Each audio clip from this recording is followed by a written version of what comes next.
বসাবে, সৎকর্ম করাবে, সেটাই হইল পরম ব্রহ্মের আশীর্বাদ এবং পরম ব্রহ্মের কৃপা।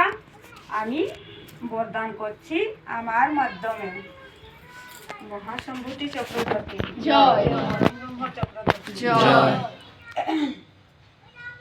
আমার প্রিয় চক্রবর্তী জয়।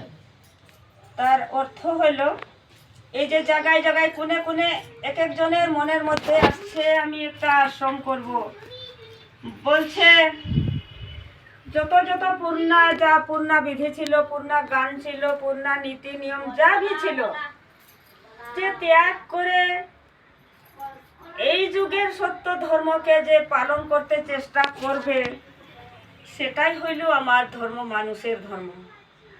এখন বলছি না যে তারা মানুষ নাই, তারা মানুষ, তাদেরও একটা জ্ঞান নিয়ে, তাদেরও একটা নিয়ে এসেছিল। কিন্তু যদি আর দেখতে যাওয়া হয় তাহলে অটোমেটিক বোঝাই যাচ্ছে রামের যুগে রাম ভক্তরা ছিল, কৃষ্ণের ভক্তে কৃষ্ণ ভক্তরা ছিল, শিবের যুগে শিবের ভক্তরা ছিল। তাহলে এইটা যখন কলি যুগে এসেছে, কলি যুগে তাহলে কে আছে?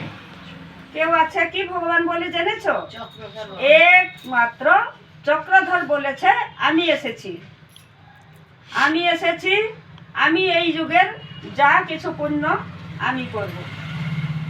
এইবার মানুষের প্রশ্ন আসছে, এটা হতেই পারে, এটা কারো ভুল নয়, কিন্তু সত্যি জিনিসটা বার করতে হলে তো অনেক কিছুই আসে যায়, তাতে আমরা ভুল ভাববো না, সেটা চিনতে চেষ্টা করব।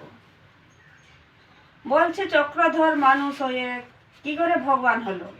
এই মানুষের গর্ভেই তো জন্ম হয়েছিল, এবং যদি ভগবান থাকতো তাহলে পাহাড়পুরে কেন জন্ম নিবে? সে একটা শহরেও তো জন্ম নিতে পারবে, রাজার বেটা হয়েও জন্ম নিতে পারবে, কেন গ্রামে জন্ম নিল?